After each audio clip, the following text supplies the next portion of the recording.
ಯೇಸು ಇಬ್ಬರು ಶಿಷ್ಯರಿಗೆ ಕಾಣಿಸಿಕೊಂಡನು. ಅವರು ಸಂತೋಷದಿಂದ ಹಿಂತಿರುಗಿ ಬಂದು ಬೇರೆ ಶಿಷ್ಯರಿಗೆ ಹೇಳಿದರು, ನಿಜವಾಗಲೂ ಕರ್ತನು ಎದ್ದಿದ್ದಾನೆ. ಆತನು ಸೀಮೋನನಿಗೂ ಕಾಣಿಸಿಕೊಂಡಿದ್ದಾನೆ. ದಾರಿಯಲ್ಲಿ ಆತನನ್ನು ಕಂಡೆವು, ಆದರೆ ಗುರುತು ಹಿಡಿಯಲಿಲ್ಲ. ಆದರೆ ರೊಟ್ಟಿ ಮುರಿದಾಗ ನಾವು ಆತನನ್ನು ಗುರುತಿಸಿದೆವು. ಎಮ್ಮ ಹೋಗಿನ ಇಷ್ಟು ಬೇಗ ಅಲ್ಲಿಗೆ ಹೋಗಲು ಹೇಗೆ ಸಾಧ್ಯ?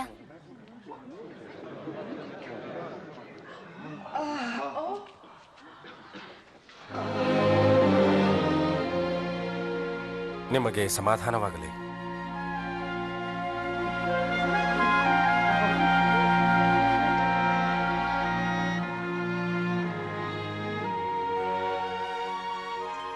ಯಾಕೆ ಕಳವಳಗೊಳ್ಳುತ್ತೀರಿ?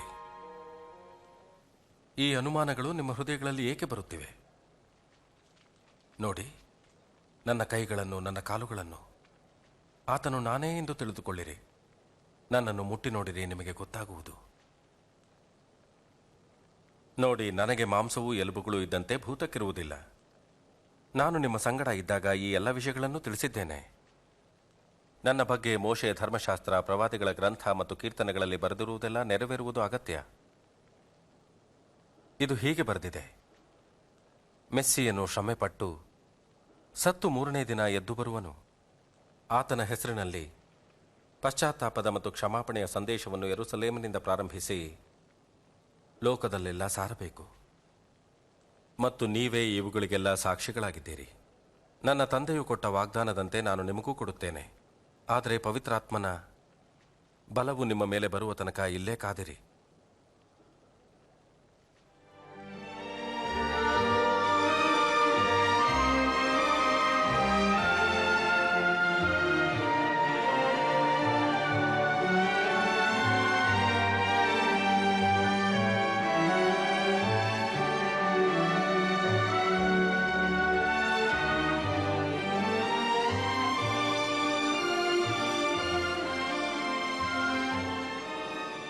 ದೇವರು ನಿಮ್ಮನ್ನು ಆಶೀರ್ವದಿಸಿ ಕಾಪಾಡಲಿ.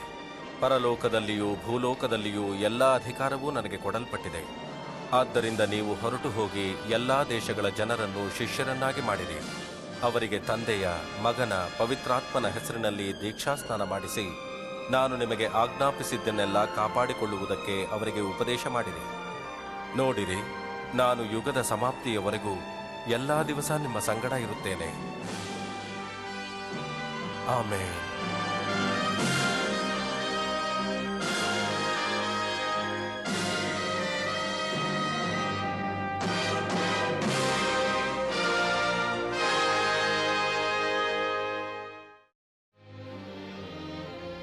ಯೇಸು ಕ್ರಿಸ್ತನ ದೇಹವನ್ನು ಇಟ್ಟಿದ್ದ ಸಮಾಧಿಯು ಬರಿದಾಗಿದೆ.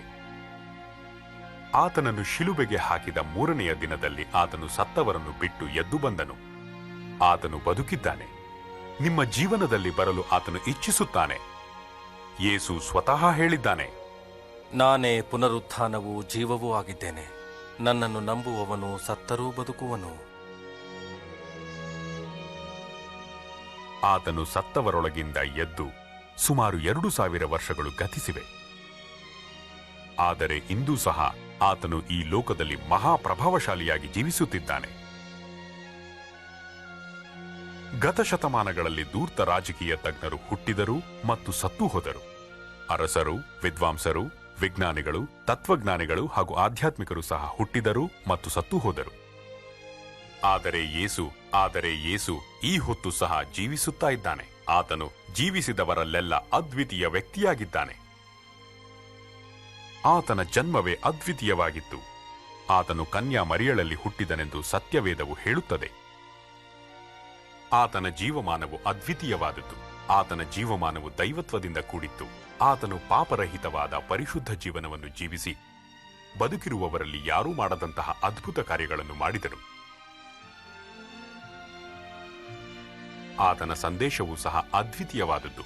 ತನ್ನನ್ನು ರಕ್ಷಕನೆಂದು, ಕರ್ತನೆಂದು ಸ್ವೀಕರಿಸುವ ಎಲ್ಲರಿಗೂ ಆತನು ಪ್ರೀತಿಯನ್ನು, ಕ್ಷಮೆಯನ್ನು, ಹೊಸ ಜೀವಿತವನ್ನು ಕೊಡುವವನಾಗಿದ್ದಾನೆ.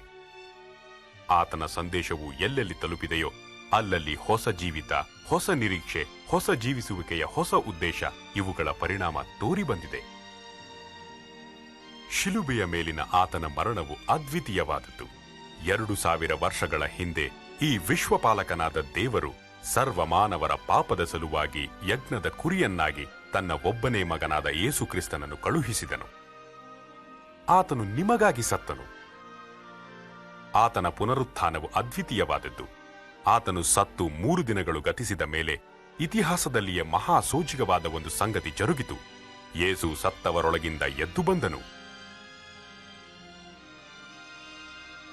ಆತನ ಜನನ, ಆತನ ಜೀವನ, ಆತನ ಮರಣ ಮತ್ತು ಆತನ ಪುನರುತ್ಥಾನ ಇವೆಲ್ಲವೂ ಯೇಸು ಕ್ರಿಸ್ತನು ಹೇಳಿಕೊಂಡ ಪ್ರಕಾರ ನಿಜವಾಗಿಯೂ ಆತನು ದೇವಕುಮಾರನು, ಎಲ್ಲಾ ಮನುಷ್ಯರ ರಕ್ಷಕನು ಎಂಬುದನ್ನು ತೋರಿಸುತ್ತವೆ. ಈ ಯೇಸುವೆ ಈ ಹೊತ್ತು ಜೀವಿಸುತ್ತಿದ್ದಾನೆ. ಆತನು ನಿಮ್ಮ ಜೀವಿತದಲ್ಲಿ ಬಂದು ನಿಮಗೆ ಪಾಪಕ್ಷಮಾಪಣೆಯನ್ನು, ಸಮೃದ್ಧಿಯಾದ ಜೀವನವನ್ನು, ಜೀವಿಸಲು ಬೇಕಾದ ಶಕ್ತಿಯನ್ನು ಕೊಡಲು ಇಚ್ಛಿಸುತ್ತಾನೆ. ಆತನ ಮಾತುಗಳನ್ನು ಕೇಳಿರಿ. ಎಲೈ ಕಷ್ಟಪಡುವವರೇ, ಹೊರೆ ಹೊತ್ತವರೇ, ನೀವೆಲ್ಲರೂ ನನ್ನ ಬಳಿಗೆ ಬನ್ನಿರಿ, ನಾನು ನಿಮಗೆ ವಿಶ್ರಾಂತಿಯನ್ನು ಕೊಡುವೆನು. ನಾನೇ ಮಾರ್ಗವೂ ಸತ್ಯವೂ ಜೀವವೂ ಆಗಿದ್ದೇನೆ. ನನ್ನ ಹೊರತು ಯಾರೂ ತಂದೆಯ ಬಳಿಗೆ ಬರುವುದಿಲ್ಲ. ಎಲ್ಲರೂ ಪಾಪ ಮಾಡಿ ದೇವರ ಮಹಿಮೆಯನ್ನು ಹೊಂದದೆ ಹೋಗಿದ್ದಾರೆ ಎಂದು ಸತ್ಯವೇದವು ಹೇಳುತ್ತದೆ. ಪಾಪವು ಕೊಡುವ ಸಂಬಳ ಮರಣ.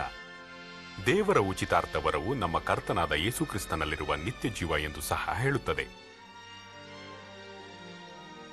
ಯೇಸು ಸತ್ತು ನಿಮ್ಮ ಪಾಪದ ಸಲುವಾಗಿ ದಂಡವನ್ನು ತೆತ್ತನು.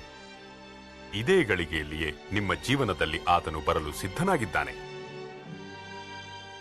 ಇಗೋ, ಬಾಗಿಲಲ್ಲಿ ನಿಂತುಕೊಂಡು ತಟ್ಟುತ್ತಾ ಇದ್ದೇನೆ. ಯಾವನಾದರೂ ನನ್ನ ಶಬ್ದವನ್ನು ಕೇಳಿ ಬಾಗಿಲನ್ನು ತೆರೆದರೆ ನಾನು ಒಳಗೆ ಬರುವೆನು. ಆತನ ಪ್ರೀತಿಯನ್ನು, ಕ್ಷಮಾಪಣೆಯನ್ನು ಅನುಭವಿಸುವುದಕ್ಕೂ ಮತ್ತು ನಿತ್ಯ ಜೀವವನ್ನು ಹೊಂದುವುದಕ್ಕೂ ಆತನು ನಿಮ್ಮ ಪಾಪಕ್ಕಾಗಿ ದೇವರು ಕೊಟ್ಟ ಬಲಿ ಎಂಬುದನ್ನು ನೀವು ಒಪ್ಪಿಕೊಂಡು ನಂಬಿಕೆಯ ಮೂಲಕ ನಿಮ್ಮ ಜೀವಿತದಲ್ಲಿ ಆತನನ್ನು ಆಹ್ವಾನಿಸಬೇಕು.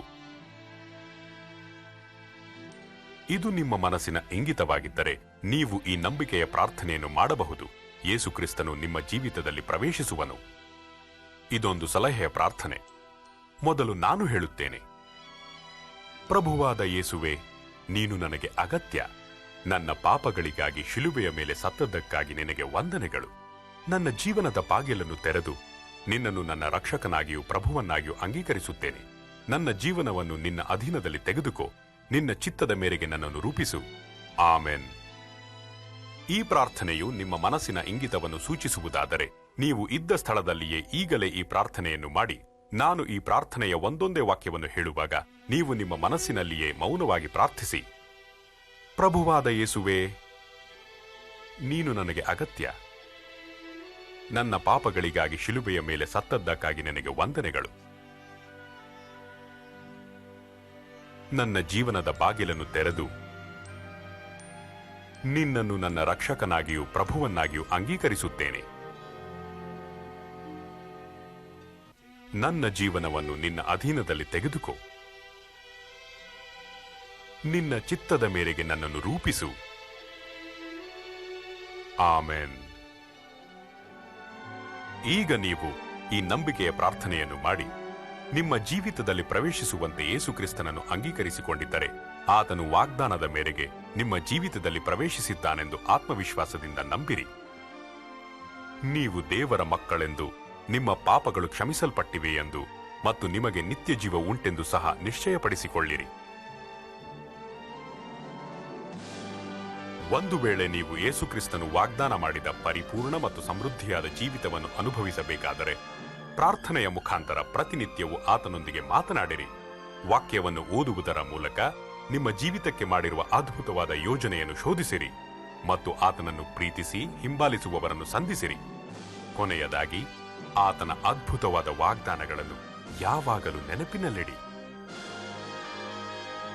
ನಾನು ನಿಮ್ಮನ್ನು ಎಂದಿಗೂ ಕೈಬಿಡುವುದಿಲ್ಲ, ಎಂದಿಗೂ ತೊರೆಯುವುದಿಲ್ಲ. ನೋಡಿರಿ, ನಾನು ಯುಗದ ಸಮಾಪ್ತಿಯವರೆಗೂ ಎಲ್ಲಾ ದಿವಸ ನಿಮ್ಮ ಸಂಗಡ ಇರುತ್ತೇನೆ.